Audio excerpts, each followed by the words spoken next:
Avant ses coûts de paiement, un e-commerçant, il va commencer par donner beaucoup d'argent au GAFA pour faire venir du trafic chez lui, pour payer des équipes IT pour monter un site, pour payer des gens en logistique. Je ne vais pas vous faire l'entièreté de la chaîne de valeur, mais vous voyez bien l'idée. Et que le paiement, il arrive en bout de chaîne. Donc si, pour une raison ou une autre, parce qu'on n'a pas la bonne UX, la bonne expérience client, parce qu'Alain ne va pas trouver son Apple Pay, du coup, il arrête son paiement, tous les investissements qui ont été faits dans ce parcours d'achat, en fait, sont perdus.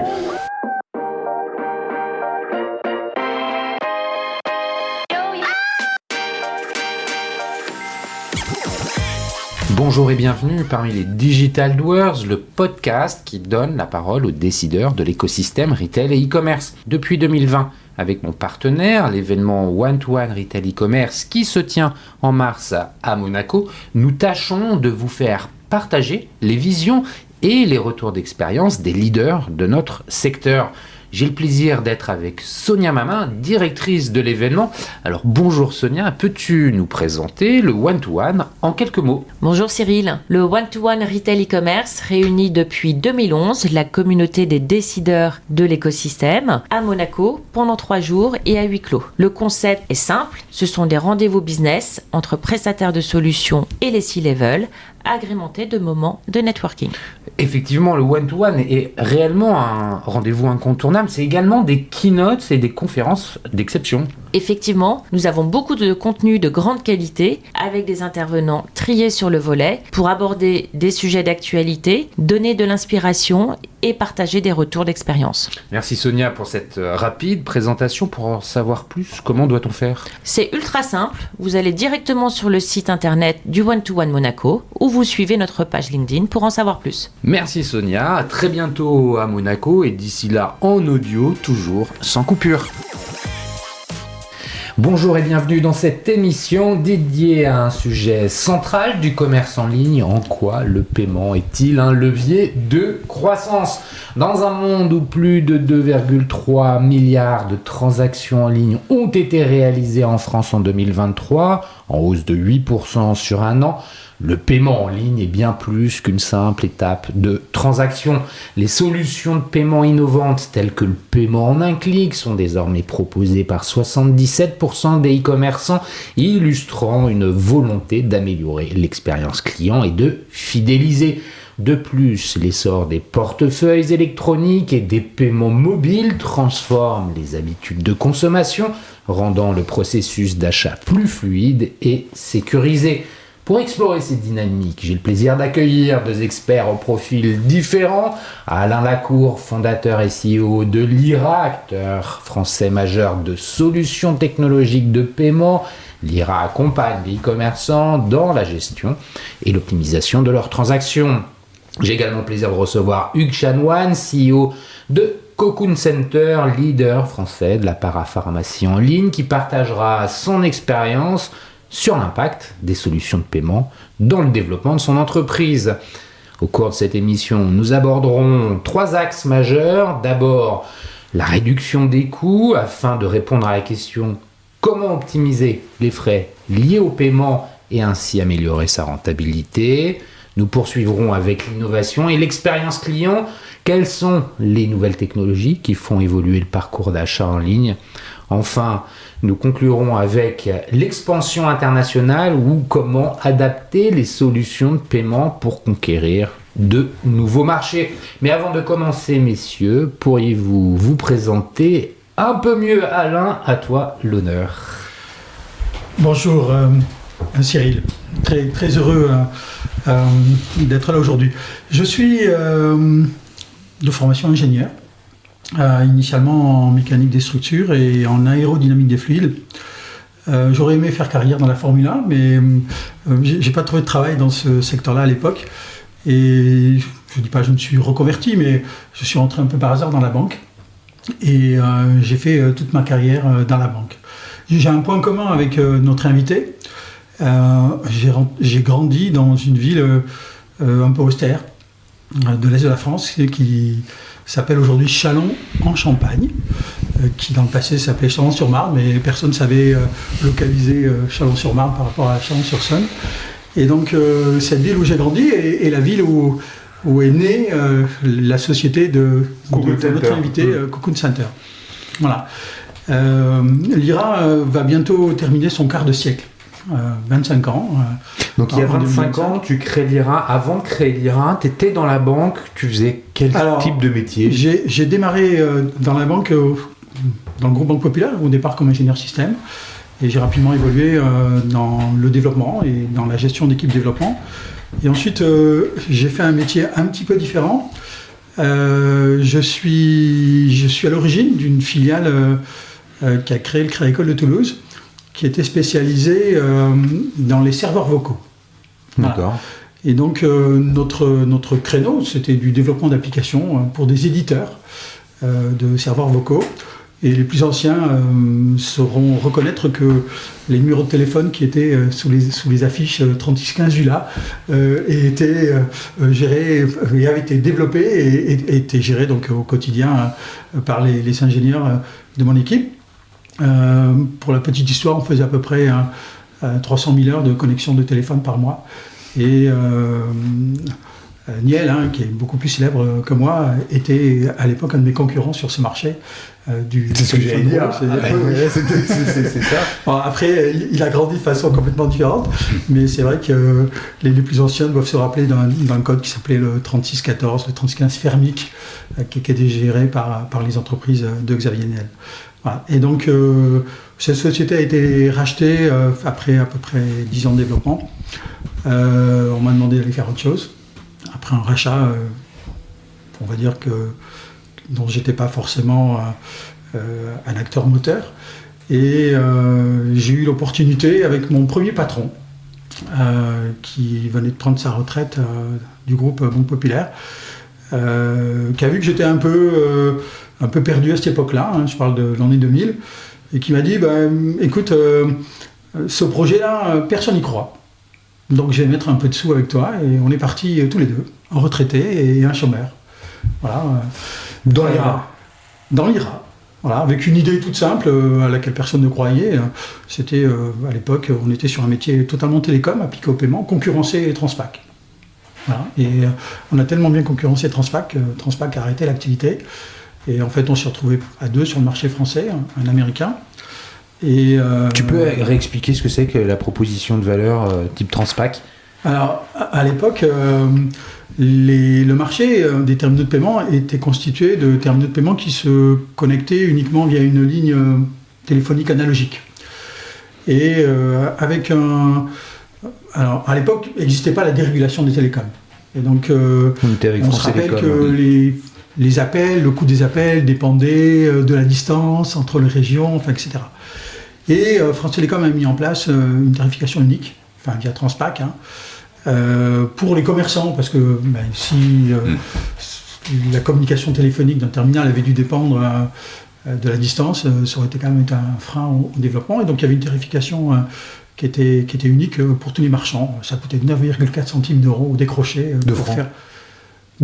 Oui, enfin, non. Enfin, 9,4 centimes d'euros. Alors en francs, ça devait faire dans les 65 centimes ou un peu moins. Et donc les commerçants savaient que chaque fois qu'ils faisaient une demande d'autorisation, il fallait payer. Voilà. Et en plus, dans ce modèle-là, France Télécom facturait aussi la banque qui recevait l'appel. Il gagnait des deux côtés. Voilà. Ça n'a pas trop changé. Si, on a un peu changé ce business model à l'époque. Et il n'y avait pas de solution technique pour concurrencer France Télécom. Et donc là, c'est ce que l'IRA commence par faire. Et donc l'IRA commence par développer, à partir d'une carte télécom. Alors c'est une histoire un peu extraordinaire parce que, comme je venais du vocal, j'avais beaucoup travaillé avec une entreprise qui s'appelait Dialogic. Voilà. Et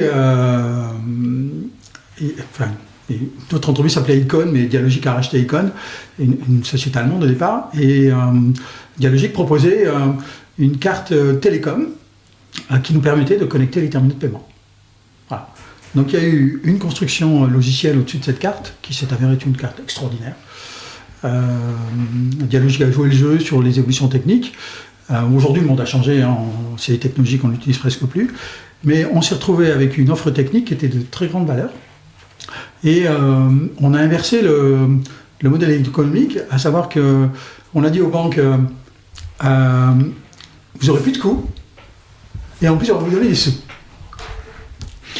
Et ça, c'est là-dessus que vous êtes grandi, vous avez développé pour devenir de plus... J'accélère un petit peu, mais pour finalement avoir une gamme de solutions de paiement. En fait, aujourd'hui, il y a... Alors, au départ, c'était vraiment, on va dire que les 10 premières années de la société ont été consacrées aux télécoms. Voilà, et à l'optimisation et à la sécurisation de la connexion des terminaux de paiement. Ça reste un métier important, mais c'est pas notre futur aujourd'hui. Et on a accompagné les évolutions technologiques des terminaux de paiement, parce que après les lignes téléphoniques classiques est apparu des terminaux de paiement dans lesquels on mettait des cartes SIM, comme on met dans les téléphones portables, pour se connecter finalement avec de la data. À l'époque, on parlait de 2G, puis après de 3G, puis 4G, et maintenant on parle de 5G. Voilà, donc on a accompagné techniquement ces évolutions, et puis ensuite est arrivée une nouvelle gamme de terminaux de paiement, qui étaient des terminaux de paiement directement connectés à la box ADSL, et donc en diminuant encore les coûts. Et là, on a finalement apporté au marché une solution de sécurisation avec identification de tous les terminaux, gestion de listes blanches, etc. Et ce métier de télécom, on a réussi à le développer de façon grandiose sur le marché brésilien. Voilà, c'est encore un marché, on est très très très fort sur les télécoms, et sur le marché indien. Voilà. On n'a pas vraiment, en dehors de ces 3 marchés, réussi à convaincre l'ensemble des pays où on opère aujourd'hui. Et ensuite, il y a eu une transition, pas technologique, mais un renouvellement finalement de nos solutions, une nouvelle orientation de la société. Au départ, grâce à un partenariat avec le groupe Banque Populaire, avec une personne qui s'appelle Jean-Marie Vallée, qui est à la retraite aujourd'hui, mais qui était un homme très important finalement dans le développement de Mira, et qui souhaitait co-construire avec nous une nouvelle plateforme de paiement, parce que la plupart des banques étaient chez un concurrent français qui s'était un peu endormi. Et donc l'histoire a commencé il y a 15 ans. Voilà. Et ça fait 15 ans qu'on vit une très très grande passion sur cette plateforme de paiement. Bon, et écoute, merci, on va aller plus loin tout à l'heure pour développer cette proposition de valeur.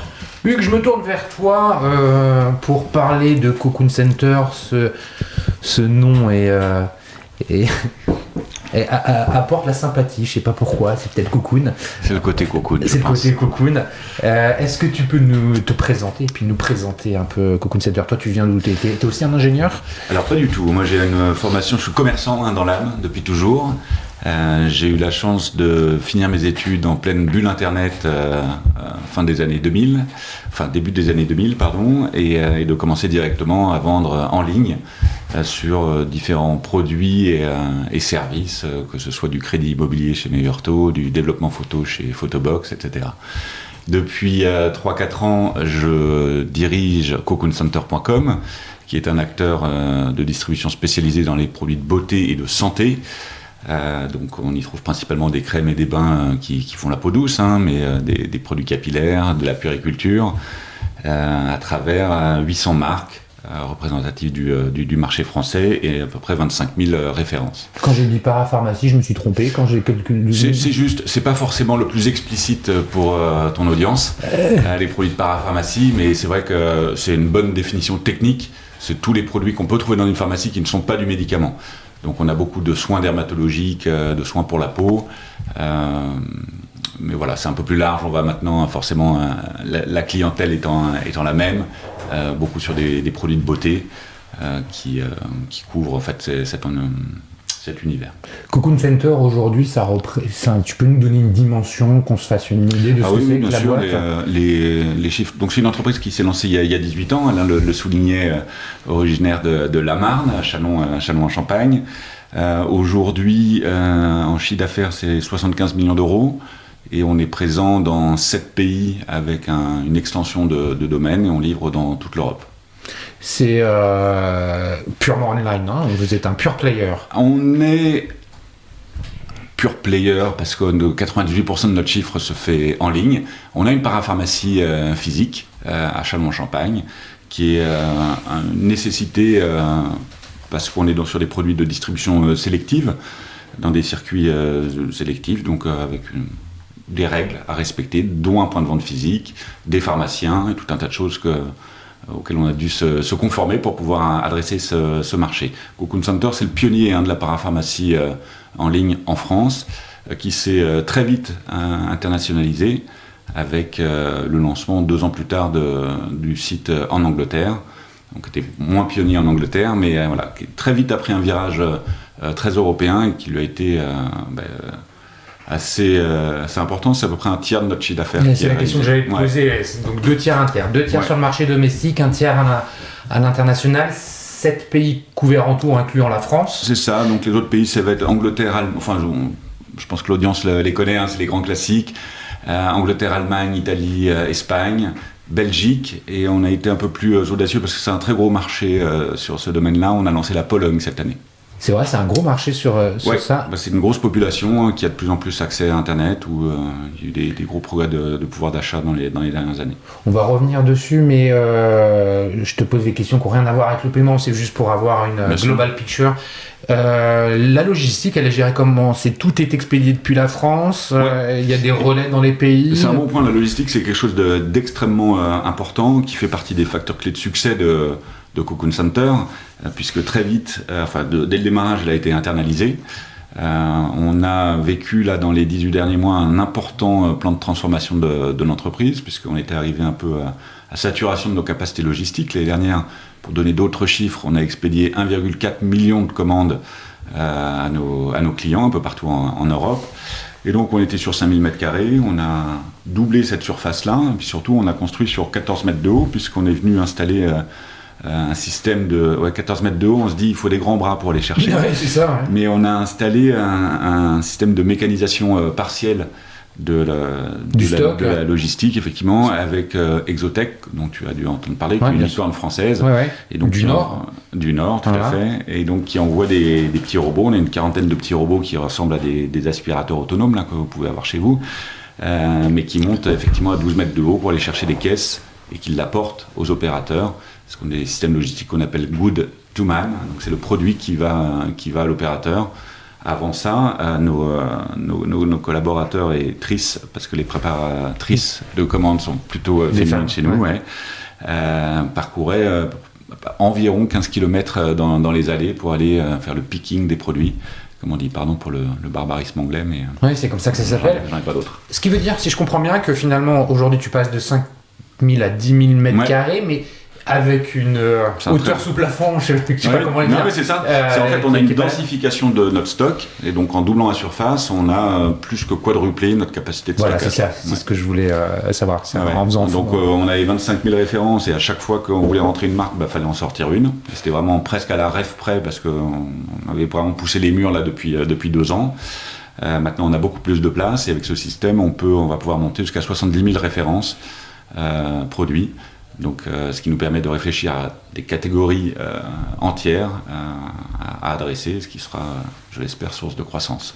On va commencer à revenir sur le paiement, mais avant ça, pour justement l'introduire, tes clients, est-ce que ce sont des clients, des clientes? Est-ce qu'il y a des formules d'abonnement? Est-ce qu'il y a un repeat business qui est important? Comment ça fonctionne, la vente? Alors, c'est effectivement principalement des clientes. On a 3/4 de nos clients. On a une offre pour les hommes, mais tous ces produits-là sont quand même plus féminins, on va dire. En tout cas, c'est la typologie de clientèle qu'on a. On n'a pas d'offre d'abonnement que j'ai pas réussi à caler. C'est un peu le Graal du commerçant, mais qui pose quand même de nombreuses questions sur la fréquence de consommation. Quand on travaille beaucoup avec nos partenaires laboratoires pour savoir en combien de temps est consommé un shampoing de 400 ml ou autre. Bon, à part ça dépend, on n'a pas beaucoup de réponses. Même eux, et effectivement, si vous êtes dans une famille, si c'est pour un usage personnel ou une famille de 4 ou 5, ça ne va pas être le même rythme de consommation. Donc ça, on essaie de le travailler plutôt avec des triggers, des mails automatiques qui vont se baser sur des durées moyennes de consommation. Pour dire, c'est peut-être le moment de réacheter, mais l'abonnement en tant que tel, c'est pas forcément adapté. On n'y a pas été. Il y a un produit qui s'y prête assez bien, mais on n'est pas très bon dans ce domaine parce qu'il y a des acteurs spécialisés et puis c'est assez volumique. C'est les couches. Ouais. Pourquoi ? Parce qu'on sait que c'est 2 ou 3 et qu'on peut plus facilement par jour, quand on a une consommation unitaire quotidienne, c'est plus facile. Je dis pas que c'est facile, je ne sais pas qui aurait vraiment réussi sur l'abonnement. C'est tout ce qu'Amazon le propose sur plein de choses. Sûr. Est-ce que c'est si utilisé? Je sais pas. J'ai pas de billes.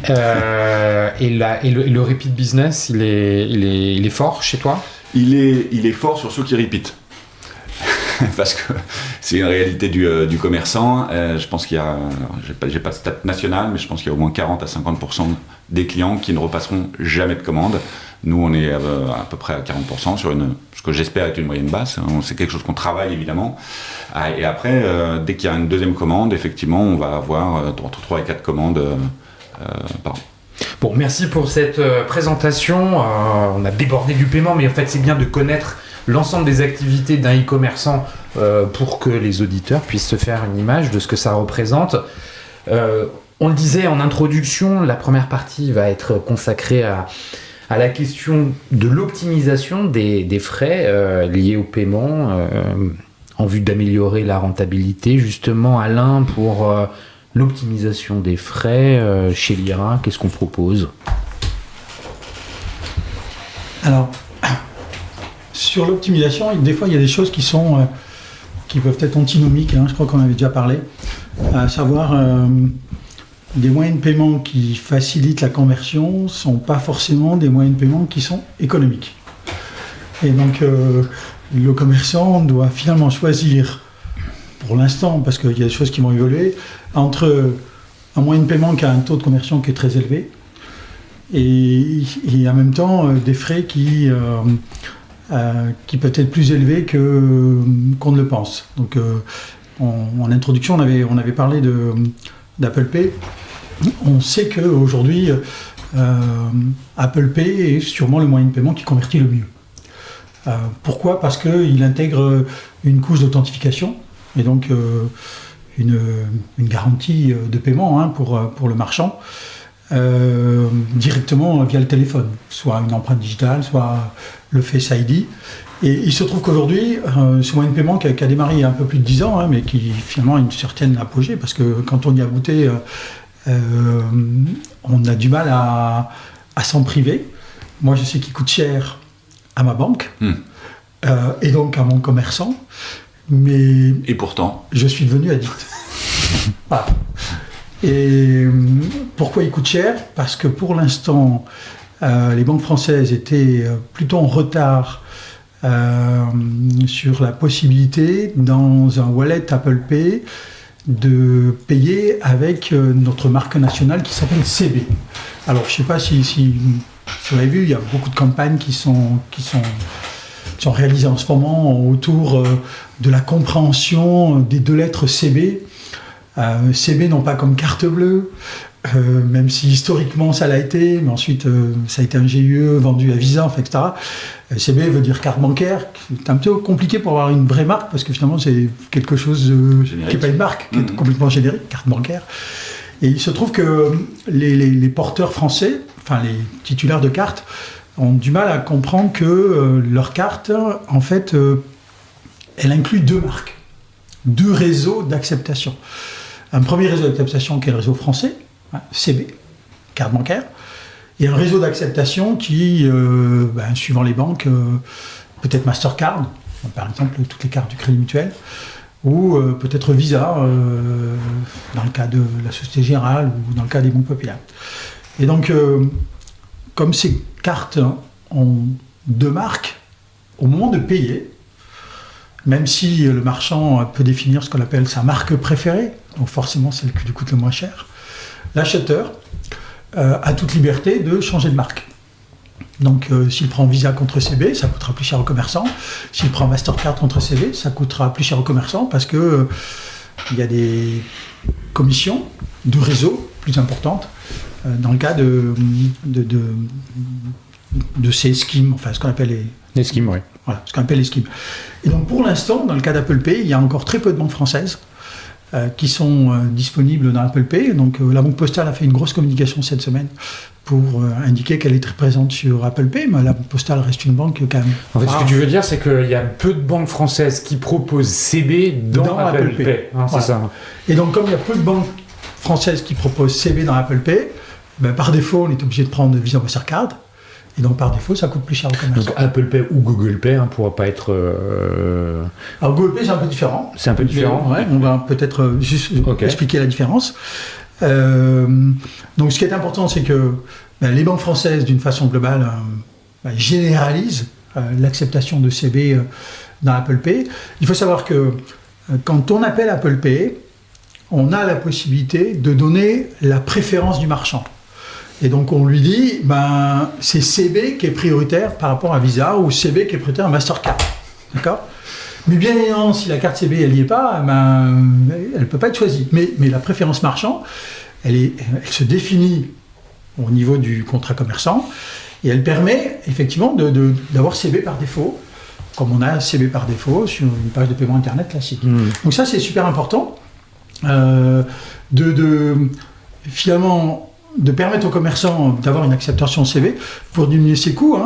J'en parlais avec Hugues avant qu'on démarre cette réunion. Mais attends, en t'écoutant parler, je suis en train de regarder mes cartes de paiement. J'en ai une Société Générale où c'est écrit CB et Visa, et j'en ai une Boursorama il est juste écrit Visa, donc j'ai pas CB. Eh ben c'est un grand souci, c'est que Boursorama, qui appartient à la Société Générale, n'émet que des cartes Visa Only aujourd'hui. Voilà. Et donc je sais que ça fait partie des négociations qui sont en cours pour dire à la Générale, ça serait bien que Boursorama émette des cartes qui soient Visa et CB. Parce que tous les porteurs aujourd'hui, Boursorama, qui payent chez un commerçant, génèrent des frais supplémentaires à cause de l'utilisation du réseau Visa. Ça génère des frais supplémentaires, mais est-ce qu'on peut en déduire que la banque va aussi avoir des gains supplémentaires? Non. Alors, de quelle logique alors de ne proposer qu'un scheme cher? Ouais, pour revenir sur la question... Si, TCB. Ça va. Alors, il faut quand même savoir que... Du coup, Hugues vérifie ses cartes aussi. Et chez BNP Paribas, il y a bien les deux. Non, ça dépend des cartes chez BNP Paribas. Il y a aussi il y a aussi des Visa Only. Il y a des cartes de débit qui sont des Visa Only. Il faut savoir par exemple qu'une carte qui est émise par les Galeries Lafayette est une Mastercard Only. Ouais, ça, parce que c'est en marque blanche. C'est du BNP derrière. C'est du BNP, mais ça reste du Mastercard Only. C'est du BNP derrière. Pour revenir sur la réduction des coûts, tu dis que finalement on peut dire on va investir dans quelque chose qui nous coûte a priori plus cher parce que par ailleurs en fait on va gagner. Alors, où est-ce qu'on va gagner? On a aujourd'hui, nous, ce qu'on observe, c'est que sur des wallets on reparlera de Google Pay, mais sur des wallets de type Apple Pay, tous les échecs trop des sécures qu'on avait finalement disparaissent. On observe réellement 96% de conversion. Et les 4% qui manquent, finalement, c'est des gens qui n'ont pas d'argent ou qui ont pas d'argent. De conversion, de taux d'acceptation, de taux d'autorisation. L'autorisation. Puisque comme l'étape d'authentification, elle est simplifiée par le Face ID, ou par l'empreinte digitale, la dernière étape qui nous reste, c'est réussir une autorisation. Et réussir une autorisation, si le client n'a pas dépassé son plafond carte, ou si effectivement il a les fonds sur son compte, on a un taux d'autorisation qui est exceptionnellement élevé. Et pourquoi ça coûte cher? Pour aujourd'hui 2 raisons. C'est que il y a l'utilisation d'un réseau qui n'est pas CB, et ensuite il ne faut pas oublier quelque chose, c'est que Apple impose aux émetteurs de partager sa commission.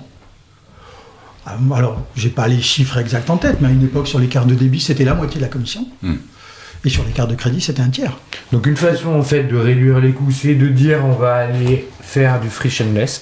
C'est-à-dire, on va... C'est ça. Et du frictionless garanti. Garanti avec le wallet. Oui. C'est une façon de réduire les coûts parce qu'on a derrière un taux de transfo qui est supérieur à la moyenne, donc on encaisse plus de chiffre d'affaires. Oui. En résumé, c'est ça. Est-ce que toi, c'est Hugues, quelque chose qui te parle, et chez Cocoon Center, finalement, la réduction des coûts liés au paiement ou à l'amélioration de la rentabilité, ça passe par quoi? Alors, c'est un très bon point là, ce qui est soulevé, parce qu'on voit que c'est des systèmes de paiement qui sont plus chers, donc qui intuitivement ne réduisent pas les coûts, les augmentent. Sauf que c'est la dernière étape du parcours. Avant ces coûts de paiement, un e-commerçant, il va commencer par donner beaucoup d'argent au GAFA pour faire venir du trafic chez lui, pour payer des équipes IT pour monter un site, pour payer des gens en logistique. Enfin bon, je ne vais pas vous faire l'entièreté de la chaîne de valeur, mais vous voyez bien l'idée. Et que le paiement, il arrive en bout de chaîne. Donc si pour une raison ou une autre, parce qu'on n'a pas la bonne UX, la bonne expérience client, parce qu'Alain ne va pas trouver son Apple Pay, du coup il arrête son paiement, tous les investissements qui ont été faits dans ce parcours d'achat en fait sont perdus. Donc je mets en place Apple Pay il y a quelques mois, suite à une discussion avec Alain. J'ai bien compris que sinon je ne l'aurais pas pour client. Pourquoi ? En sachant que ce serait plus cher, mais aussi pour justement aller améliorer ce taux de conversion et du coup s'y retrouver. Pour reprendre ton point sur les optimisations de frais, on parle de taux d'acceptation. Je pense que c'est une des premiers leviers qu'il faut travailler avec son PSP. C'est être très vigilant sur ce taux d'acceptation. Pourquoi ? Parce que le commerçant va être facturé à chaque tentative. J'ai bon, Alain. Qui est succès ou non. Donc réduire les coûts, c'est aussi améliorer son taux de succès et être vigilant avec son PSP. Alors ça, c'est très important ce que tu soulignes. Finalement, pour augmenter le taux d'acceptation, on peut s'en référer à sa banque et dire finalement on prend que du 3D Secure et puis voilà. Il y a une autre approche qui consiste à faire de l'utilisation de la donnée comportementale pour dire je vais ou pas mettre du 3D Secure parce que le profil est plus ou moins à risque et si je le considère comme étant pas à risque, je vais pas lui demander une authentification forte et donc augmenter mon taux d'acceptation. Je me trompe ? Alors ça c'était avant. Et moi j'aimais bien ce temps-là, où le commerçant avait le choix de émettre un 3D Secure, mais depuis, si je ne me trompe pas, la DSP2, la directive sur les services de paiement, cette responsabilité revient à la banque. Donc il y a des choses... Sur la base des données du commerçant. Sur la base des données du commerçant. Mais du coup, c'est plus le commerçant qui décide s'il shoot son 3DS ou pas. Alors c'est pas tout à fait vrai. En fait, le 3DS, il vient avec des exceptions. Okay. Et on va dire qu'on trouve 3 types d'exceptions aujourd'hui. On a une exception petit montant, inférieur à 30 €, mais les fraudeurs le savent. C'est-à-dire qu'on peut faire une demande d'authentification en envoyant une exception petit montant si le panier est inférieur à 30 €. Mais il n'y a pas de garantie de paiement pour le marchand. Okay.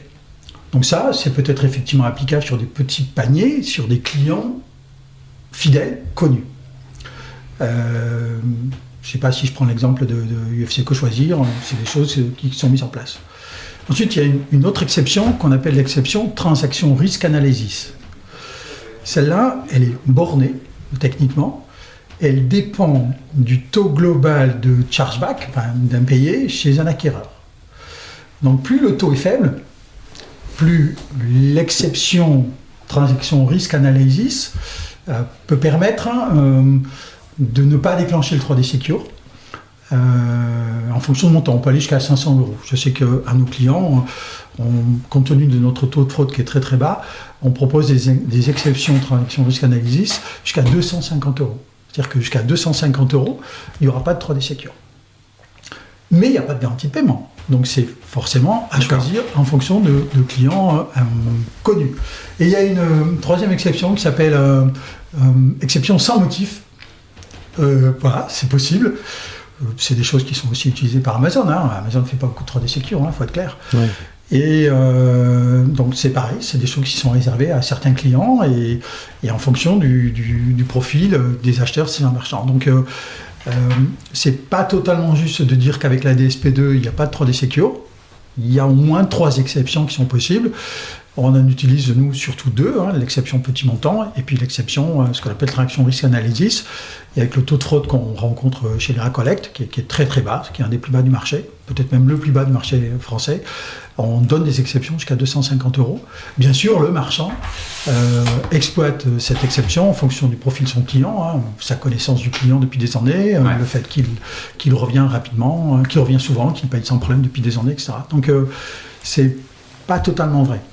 Ensuite, pour continuer sur ce schéma de comment on diminue les coûts, je vais faire juste dire un petit mot sur Samsung Pay d'abord.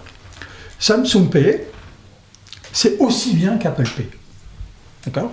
Et ils étaient même plus en avance que Apple, parce qu'ils avaient déjà inventé la notion de QR code qu'on pouvait lire sur n'importe quel device avec son Samsung, ou de rentrer l'email du Samsung pour envoyer une notification sur le Samsung et donc payer avec un Face ID ou une empreinte digitale et avoir le même niveau de sécurité que sur un Apple.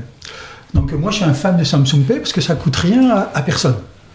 Sauf bien sûr la commission de carte. Quel est le problème? C'est que Samsung Pay est déployé à quasiment 100% dans les banques espagnoles qui ont vu l'intérêt de déployer Samsung Pay. C'est quand même 21% des téléphones sont Samsung et il n'y a aucune banque française qui a adhéré. Ou très très peu. On trouve un peu de Samsung Pay aujourd'hui au Crédit Agricole, mais uniquement sur Visa. Apparemment, ils vont faire Mastercard. Il y avait le Crédit Nord, mais depuis qu'ils ont été absorbés par la Générale, ils ont arrêté Samsung Pay. La question. Alors, donc Samsung Pay, c'est une façon de réduire les coûts parce que eux, ils prennent pas comme Apple. Ils prennent pas de comme Apple sur l'émetteur. Mais il n'y a pas un déploiement aussi massif. Mais les banques n'ont pas, les banques françaises en particulier, n'ont pas adhéré à Samsung Pay, ce qui est un peu dommage. Tu me donnes l'opportunité de faire une belle transition vers justement la partie d'innovation et d'expérience client pour continuer ce sujet-là avec Google Pay et puis on ira plus loin sur les innovations, mais finir avec les wallets. Ouais. On peut pas ne pas parler de Google Pay parce que je pense qu'en volume ça doit être le plus déployé. Non. Après PayPal, pardon. Peut-être oui, en wallet. Non, mais parce qu'on n'a pas parlé de PayPal. PayPal, t'as raison. C'est quand même un truc qui vient plomber les coûts. Google Pay, il faut le démystifier. Ah, il est mystifié. Parce que c'est un truc qui est à moitié bien et à moitié mal. Ok. Et les gens pensent que mais il faut Google Pay sur mon site. Ben oui et non. Parce que Google Pay, par défaut, c'est un wallet où l'acheteur peut enregistrer ses cartes. Mais ensuite, si le marchand veut de la sécurité, il faut rajouter du 3D Secure. Ok. Donc si on rajoute du 3D Secure, on se retrouve avec les taux de conversion qui sont classiques, à part que finalement on n'a pas eu besoin de saisir sa carte, mais l'authentification, on retrouve exactement les mêmes taux d'échec. Donc Google Pay a un intérêt uniquement si la banque a passé un accord avec Google pour créer ce qu'on appelle un token de réseau. Okay. Et aujourd'hui en France, quasiment personne ne le fait. Okay. Donc depuis peu, Banque Populaire s'y est mis, mais essentiellement avec des cartes Visa Only, donc on perd l'intérêt de CB. Donc il y a 0 CB, d'abord sur le marché français. Et on va trouver dans Google Pay des banques comme N26, des banques comme Revolut, donc qui sont des cartes Mastercard Only ou des cartes Visa Only, donc il y a un coût. Mais sur mon Google Pay, moi j'ai ma carte Boursorama. Boursorama fait partie. Boursorama fait partie des cartes qui peuvent être mises dans Google Pay. Et donc au moment de payer, ce que les gens ne réalisent pas, c'est que si on est dans Chrome Android et que sa banque a un accord avec Google pour avoir permis de tokeniser la carte dans Google Pay, là effectivement on aura un parcours d'achat qui est fantastique avec l'empreinte digitale ou le Face ID. Mais les banques qui aujourd'hui permettent de faire ça sont très peu nombreuses. Et donc le Google Pay est en général un Google Pay complètement classique avec finalement un wallet de cartes réelles qu'il faut renouveler quand elles expirent et sur lequel il faut rajouter une couche d'authentification 3D Secure. Bon, merci pour ces éléments de compréhension parce qu'effectivement, il fallait les apporter. Hugues, tu parlais justement d'un autre wallet, qui est celui de PayPal. PayPal qui, il faut le reconnaître, est utilisé beaucoup. Est-ce que c'est dans le même état d'esprit que finalement un Apple Pay? C'est-à-dire, oui, ça coûte cher, mais oui, ça convertit. C'est exactement ça. Et effectivement, ça a 15 ans d'avance, 10 ans d'avance sur les Apple Pay et Google Pay. Enfin, c'était notre seul wallet pendant très longtemps en tant qu'e-commerçant. Et c'était déjà très cher. Très cher et potentiellement plus cher que les Google Pay ou Apple Pay de nos jours. Pour autant, la praticité que ça a offert aux consommateurs de régler lui a permis de prendre en fonction des marchés entre 25 et 30% des transactions. Ce qui est monstrueux en termes de coûts, mais là on revient sur cet arbitrage de booster le taux de conversion ou accepter d'avoir des coûts supérieurs. Ce qu'on peut faire autour de ça, encore pour rester un peu sur comment optimiser les coûts, il ne s'agit pas de forcément les réduire, puisqu'on voit bien qu'on va rajouter des moyens de paiement plus chers pour améliorer la conversion et surtout l'expérience utilisateur. C'est sur du réachat, c'est de proposer le maximum de moyens de paiement tant qu'on ne connaît pas le consommateur. Mais une fois, c'est ce qu'on fait nous par exemple, une fois qu'on a un client qui va choisir un moyen de paiement par CB versus un wallet, et idéalement encore, c'est carte bancaire, pardon, mais encore plus si c'est une CB, c'est non pas de les cacher les autres, mais de les mettre moins en avant. C'est-à-dire que si on les cherche, on peut les trouver dans le parcours de client, mais ils sont pas, on voit plus les gros logos de tiens, t'es sûr que tu veux pas acheter avec PayPal. Je salue les copains de PayPal, on aime beaucoup travailler avec eux, mais c'est très cher quand même. Ouais, intéressant. Et justement, pour continuer sur ces innovations technologiques, on a parlé des wallets en introduction, je parlais du one-click, on peut parler des virements instantanés. Où est-ce qu'on en est chez Cocoon Center sur tous ces sujets-là ? Chez Cocoon Center, on n'est pas des champions du paiement. Parce qu'on est donc une entreprise, une PME, en fait, on est une centaine de personnes avec les 2/3 de l'effectif en logistique. C'est un sujet qui n'était pas vraiment bien adressé pendant longtemps. C'est pas un sujet de croissance, c'est un sujet d'optimisation de compte de résultats, donc qui est important. On a vu que c'était par le passé, on a vu que c'était un sujet d'expérience client, et avec le renforcement des équipes marketing, c'est quelque chose qu'on regarde de plus près. D'où le lancement des Apple Pay, Google Pay et surtout à l'international des moyens. Peut-être on en va en parler après, bien sûr. Des moyens de paiement locaux. Sur le paiement en un clic, typiquement, j'ai été estomaqué d'apprendre que 77%, c'était dans ton intro, il me semble, 77% des e-commerçants étaient équipés, on fait partie des 23%. Et les virements ? Alors les virements, c'est quelque chose qu'on a mis en place de longue date. Parce que ça, dans le cadre de l'optimisation des coûts, on est bon avec les virements. On est bon, il faut un parcours qui soit bon. Ça marche mieux et c'est plus développé en Allemagne. En Allemagne notamment, effectivement. J'allais dire dans d'autres pays européens, mais principalement en Allemagne. En France, on est plutôt en train de le sortir parce qu'on a un parcours qui n'est pas cohérent, qui n'est pas automatisé, qui demande de faire un virement à l'utilisateur, donc il pense potentiellement qu'il a payé, mais il ne va rien se passer tant que je n'ai pas d'argent. Moi, je ne bouge pas beaucoup, je peux le rappeler, mais voilà, sans argent, je ne lance pas la grande machine, je ne prépare pas les commandes. Donc c'est un moyen effectivement beaucoup moins cher sur les transactions. Faut-il encore avoir des équipes mais qui se penchent bien sur le parcours mais c'est intéressant ta position qui consiste à dire même si on fait 75 millions et c'est loin d'être petit parce qu'en faisant 75 millions t'es quand même dans les gros e-commerçants français c'est pas facile pour vous de suivre finalement l'évolution de toutes ces innovations dans le paiement. Alain, est-ce que toi, tu peux nous dire un peu ce que tu vois parmi ton portefeuille de clients? Qu'est-ce que tu constates parmi toutes ces innovations? On en a cité deux, là. Alors, on parle de 77% de marchands qui ont le one-click. Okay. Alors, je vais parler d'une nouveauté qui... Apparemment, ils ont beaucoup d'argent pour mettre beaucoup de publicité dans le métro. Click to Pay. Voilà. Alors, c'est un moyen de paiement qui essaye de s'imposer, des fois un peu par la force, mais je ne vais pas parler des avantages, je vais parler au moins d'un avantage que j'y vois.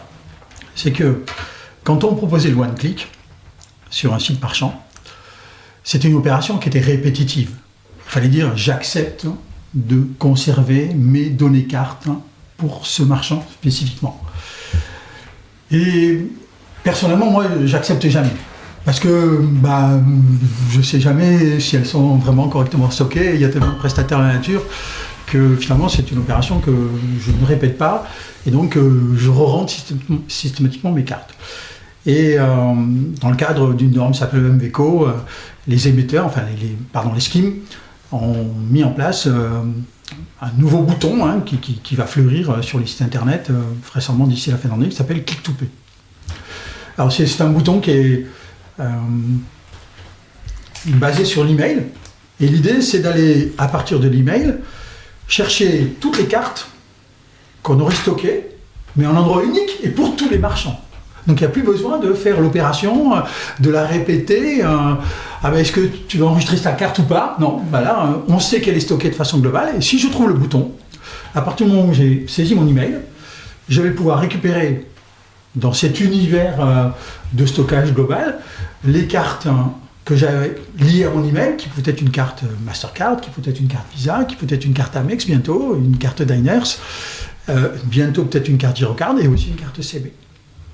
Et donc je ne me préoccupe plus de stocker localement dans chacun des marchands. Le petit inconvénient qu'on aura avec ce moyen de paiement, c'est qu'ils n'ont pas complètement résolu la partie authentification. Donc dans un certain nombre de cas, il va falloir continuer avec une authentification 3D Secure. Mais c'est vraiment une avancée parce qu'on ne se préoccupe plus de stocker pour chacun des marchands. Okay. Ensuite, l'évolution majeure au niveau de l'Europe, sur lequel on travaille, et on espère qu'on sera d'ailleurs le premier PSP français à faire une annonce sur ce sujet-là. J'ai vu que cette semaine, ils avaient fait une annonce sur le premier paiement e-commerce en Allemagne sur un club de foot, c'est Wero. Voilà. Donc Wero, dont on entend de plus en plus parler, est-ce que tu peux nous le présenter en quelques mots? Alors, Wero... W-E-R-O. W-E-R-O. Alors, ça avait vocation au départ d'être un grand projet européen. Pour l'instant, il est on va dire réduit à quelques pays qui sont moteurs, comme la France, comme la Belgique, comme la Hollande, comme l'Allemagne. Bon, on espère que la France, que l'Autriche rejoindra aussi les Allemands. Mais on observe quand même au niveau de l'Europe, une Europe coupée en trois de façon horizontale. On a trois couches. On a les latinos, portugais, espagnols, italiens, qui ont décidé de faire leur moyen de paiement. Oui, parce que Wero, c'est un moyen de paiement. C'est un moyen de paiement basé sur du virement instantané. Voilà. Okay.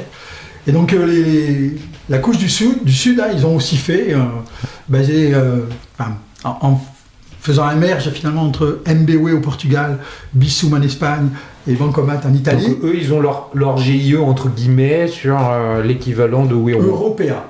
Européa. Après, il y a les pays du centre. Après, on a les pays du centre, là, où on est nous, là, qui sont en train de miser sur Wero. Et puis, tu as au-dessus... Et puis au-dessus, il y a les Scandinaves, là, qui ont Wish, qui sont basés depuis très longtemps sur du paiement instantané, et qui finalement se sont bien débrouillés pour éliminer une partie de la pression des cartes Mastercard et Amex, Diners, etc. Le paiement instantané, le virement instantané, il y a deux enjeux pour moi. Il y a à la fois celui du déploiement chez les commerçants, oui, et la pédagogie à faire auprès des consommateurs. En France, on a une habitude de paiement qui est pas liée au virement, contrairement à l'Allemagne, on l'évoquait tout à l'heure, où c'est la CB qui est majoritairement utilisée. Les faire changer en leur disant vous allez pouvoir faire du virement, est-ce que c'est un challenge? Alors, oui et non.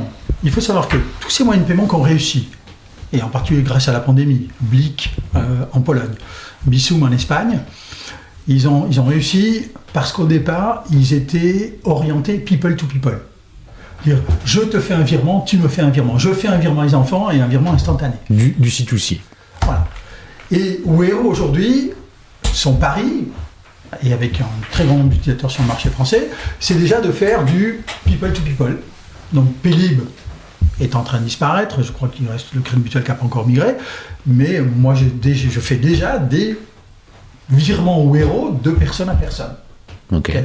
Et la différence, c'est qu'aujourd'hui, Paylib, c'était uniquement sur des citoyens français, et là, dans la mesure où Wero se déploie sur la Hollande, la Belgique, l'Allemagne, le Luxembourg, la France, on rentrera des numéros de téléphone de ces différents pays pour faire du C2C entre les pays qui adhèrent à Wero et les banques qui adhèrent à Wero. Donc il y a déjà une éducation finalement des payeurs au travers du virement de compte à compte entre des banques européennes qui sont membres de Wero.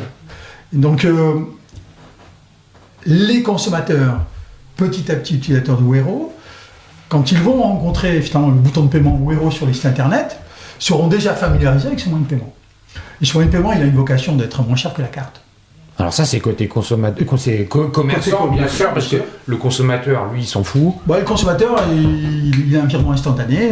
Lui, il va au truc tu l'as dit tout à l'heure, avec finalement Apple. Il va là où c'est facile. Il va là où c'est facile, là où il y a le moins de friction. Mais il ne sait pas ce que ça coûte de ça. Non. Il s'en lave les mains. Je peux prendre ton rôle une minute et poser une question. Vas-y. Vas-y. Pourquoi ? Parce que dans ce paiement C2C, effectivement, donc on a eu cette démocratisation avec des acteurs de type Lydia, que tout le monde a utilisé, et c'est même presque devenu un terme générique. Pourquoi des acteurs comme eux n'ont pas préempté ce paiement marchand pour aller sur du paiement instantané ? Pourquoi moi j'ai pas le Lydia sur mon site e-commerce ? Je pense qu'à la base, il y a déjà un niveau d'investissement qui est très élevé. On parle quand même en centaines de millions d'euros pour faire décoller un moyen de paiement. Wero prévoit une rentabilité à l'échelle 2030, peut-être un peu au-delà. Même quand on fait aujourd'hui du Wero de compte à compte, ça ne coûte pas, mais il faut bien que les banques le financent. Et aujourd'hui, un moyen de paiement comme Lydia, il s'est financé, tout était gratuit. Donc ils essayent d'évoluer vers un compte, mais avec une carte dorée. Ouais, mais ça reste très compliqué. Ouais. C'est une façon de monétiser aussi ces transactions, de passer de quelque chose de 100% sans faire sans m'évader. Wero, Lydia à la base, c'était beaucoup de virements de compte à compte dans le monde étudiant. Ils espéraient convertir ces étudiants quand ils seraient plus grands dans le client bancaire. Mais une fois qu'on a fini d'être étudiant, peut-être qu'on continue à faire du Lydia parce que c'est gratuit. Puis aujourd'hui, ça devient payant si on n'a pas de compte. Mais après, on a besoin d'un prêt, on a besoin d'un service normal. Et donc on quitte le monde étudiant. Okay. Et donc la conversion, elle était très très faible. Je suis pas là pour. Je pense que c'est c'est moi pour mener l'interview. C'est intéressant de poser la question sur cette démocratisation des virements C2C. Mais le truc est fondamental dans l'évolution des paiements aujourd'hui sur le marché, c'est que l'ensemble des pays essayent de se tourner vers des moyens de paiement qui ont des coûts réduits, tout en ayant effectivement une conversion élevée. Et donc, il y a plusieurs exemples qu'on peut regarder dans le monde. Le premier, c'est UPI, en Inde. Voilà, c'est pratiquement 50% des paiements instantanés aujourd'hui sont générés par les Indiens. Parce que, politiquement, l'Inde a décidé que les banques devaient proposer une solution de paiement très peu chère, même gratuite pour les consommateurs, et en interconnectant plus de 500 banques, parce que le marché indien il est encore très fractionné en termes de banques. Et ça a été un défi technologique gigantesque. Et aujourd'hui, ces États, qui représentent dans le cas de l'Inde 1,7 milliard d'individus, dont beaucoup voyagent, il y en a au moins 100 millions qui voyagent. Et l'idée c'est de se dire, ces 100 millions qui voyagent, on voudrait qu'ils continuent à payer avec UPI. Et pas avec une carte bancaire américaine, parce que ça fait partie de notre protection de données. Il faut savoir qu'en Inde, pour faire du paiement, il faut que les serveurs soient en Inde. Parce que les données de paiement, les données des payeurs ne doivent pas quitter l'État indien. Sinon, on ne peut pas être opérateur sur le marché indien. Mastercard, à une époque, dans le cadre du Trade Secure, on n'avait pas son directory serveur présent sur le marché indien. Ils ont interdit l'émission de cartes pendant 8 mois, le temps que Mastercard se plie à la réglementation indienne. On retrouve ça en Turquie aussi. On retrouvait ça, alors, je ne sais pas si c'est toujours l'actualité, en Indonésie. Il y a une protection des données pour éviter effectivement cette omniprésence de quelques schemes américaines. On retrouve bien sûr la même chose sur le marché brésilien avec Pix, qui essaye de s'exporter. Aujourd'hui, on trouve beaucoup de paiements Pix en dehors du Brésil, dans les aéroports. À Buenos Aires, on peut payer avec Pix, alors qu'on n'est pas au Brésil. Parce que ça facilite le paiement des acheteurs qui sortent leur téléphone, scannent le QR code et c'est un virement instantané. Et avec une sécurité qui est la sécurité de la banque et de l'application bancaire où on s'est authentifié. Si je prends l'exemple de l'application Nubank, pour valider mon paiement Pix, c'est un Face ID. D'ailleurs, c'est un Face ID même pour rentrer dans l'application. Même pas de user password d'aujourd'hui, on doit me reconnaître. Peut-être qu'il faut que je cligne les yeux, que je tourne la tête à gauche, à droite, etc.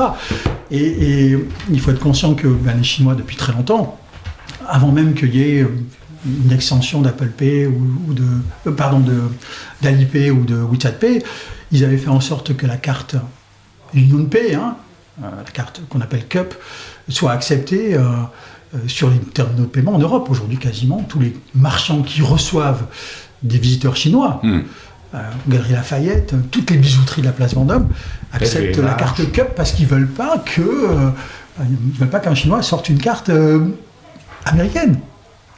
Ils veulent garder leur clientèle chinoise et justement on va continuer sur l'international. Merci pour cette super transition Alain. Mais alors toi Hugues, tu le disais, 6 autres pays que la France sur lesquels tu opères.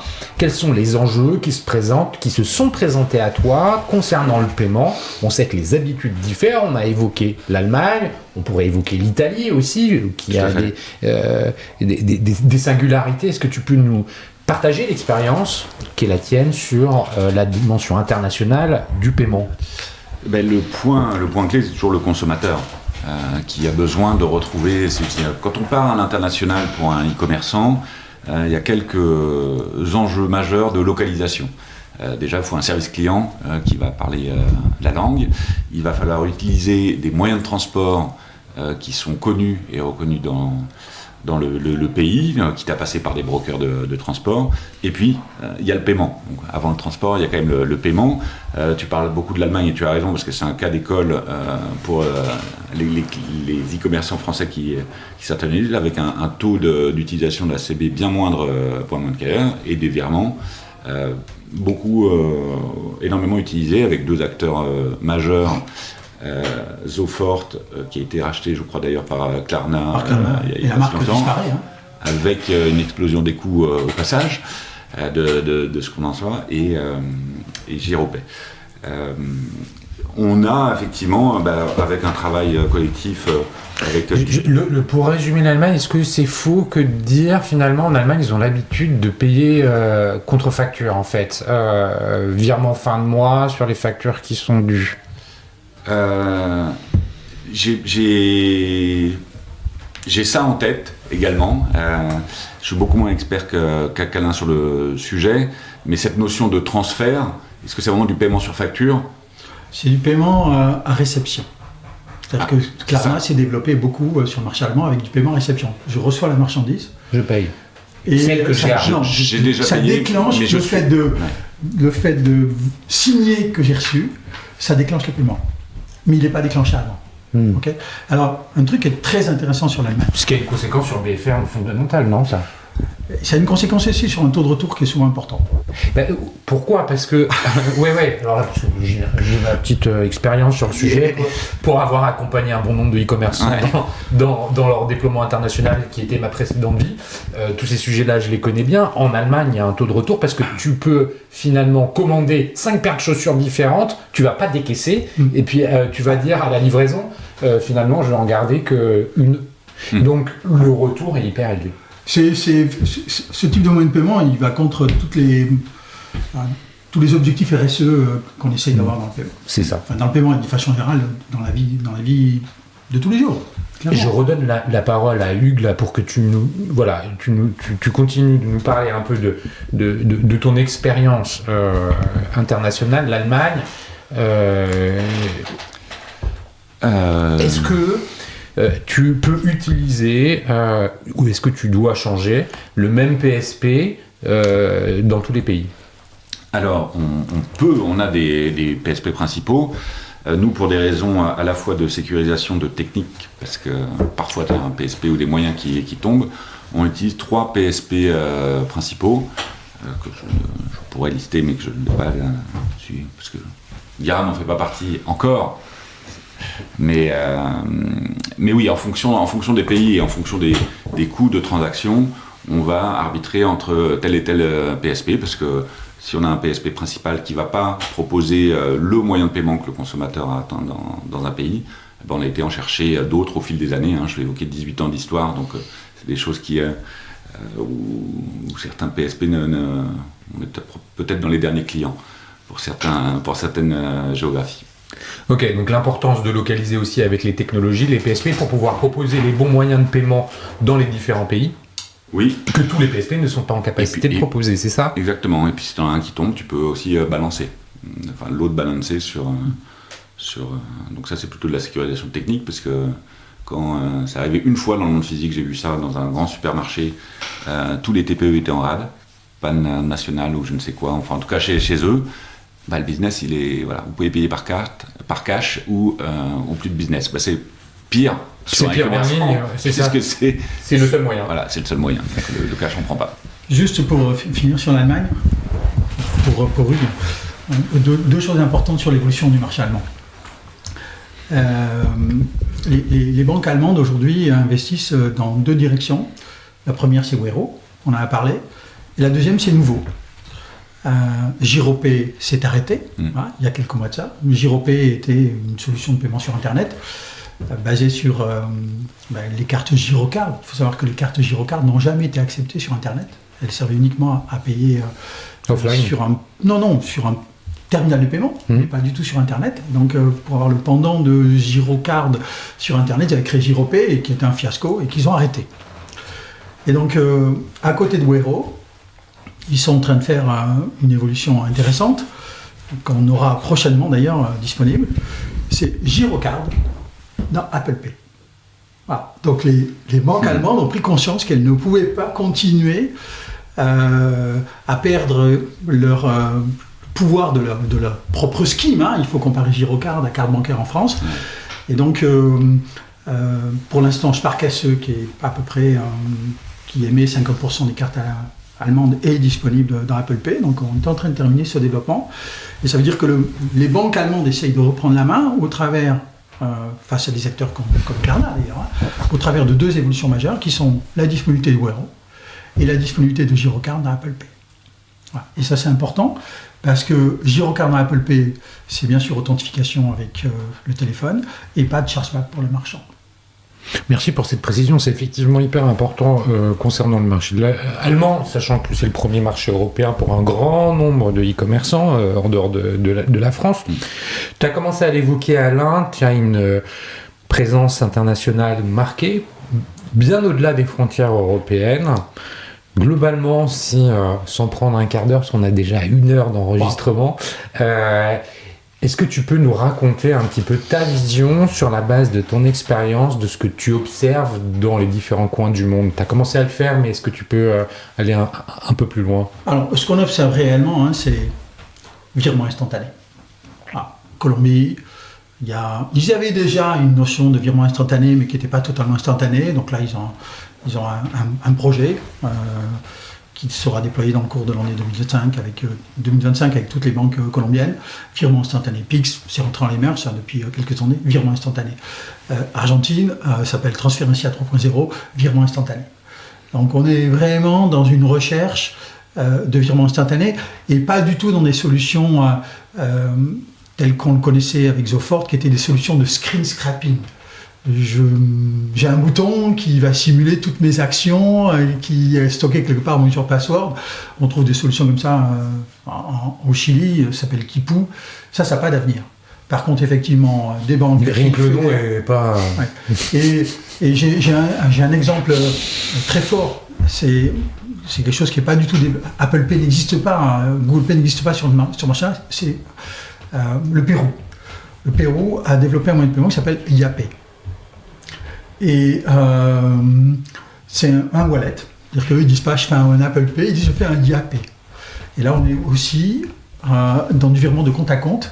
Alors, c'est une banque qui a développé ça, mais elle est tellement importante que finalement, tous les commerçants ont été obligés d'ouvrir un compte dans cette banque-là. Ils ont pris un quasi-monopole sur l'e-commerce avec, je crois, 11 ou 12 millions d'utilisateurs. Et donc, voilà, c'est une expérience réussie d'un moyen de paiement qui va finalement sur du virement de compte à compte. Et sans passer par l'utilisation d'un acquéreur. Et c'est un moyen de paiement d'inclusion parce qu'il y a une création de cartes de débit virtuelles pour les gens qui ne seraient pas bancarisés. C'est très intéressant, effectivement, parce qu'il y a un nombre important de personnes dans le monde non bancarisées et ces solutions-là permettent finalement de gommer des frontières technologiques pour ces gens qui ne sont pas... Oui, parce qu'elles sont souvent basées sur une émission de carte virtuelle ou sur une création de compte virtuel qui n'est pas forcément visible pour pour l'utilisateur et qui va recharger, souvent en cash. Alors ça crée d'autres problèmes. Il faut faire plus de contrôle parce qu'il ne faut pas qu'il y ait du blanchiment d'argent, etc. Mais réellement, aujourd'hui, on évolue vers un monde qui est du paiement en temps réel. Du paiement en temps réel, avec des technologies dont on vient de parler. Et avec une sécurisation et des contrôles de fraude qui sont de plus en plus compliqués, avec peut-être de plus en plus d'intelligence artificielle. J'ai vu que Visa venait d'acheter 700 millions d'euros ou de dollars à une société qui était spécialisée dans la fraude, peut-être pour avoir une offre complémentaire à CyberSource. Alors, on voit bien qu'aujourd'hui, les enjeux vont tourner autour de la lutte contre la fraude, parce que quand le virement il est fait, mais il est fait. Hein. Et si la personne elle se tire avec le pognon, elle se tire avec le pognon. Hein. Donc l'enjeu il est là. Quand c'est une carte, on a un peu de temps. C'est ça. On ne peut pas encore réagir. Là, ça prend 10 secondes. C'est ça. On va être très riche 10 secondes après ou très pauvre. Ça dépend, ou alors très pauvre et très riche si on se passe du côté du fraudeur. Et effectivement, merci Alain pour cet éclairage, merci Hugues pour ce témoignage. J'ai été ravi, enchanté de pouvoir discuter de tous ces sujets. Je vois bien qu'on aurait pu enregistrer encore 1 heure de conversation. C'est la passion qui nous anime. Merci à vous tous les auditeurs pour votre fidélité et les messages de soutien que vous me faites parvenir. Merci à Comexposium et l'événement One-to-One Retail e-commerce pour le soutien apporté à ce nouvel épisode. Si vous voulez contacter Alain ou Hugues, je pense que LinkedIn c'est le meilleur des moyens. C'est un bon moyen. C'est un bon moyen. Coconcenter.com. Voilà, on attend vos commandes. Voilà, il ne reste plus qu'à vous remercier pour ce partage, messieurs. À très très bientôt.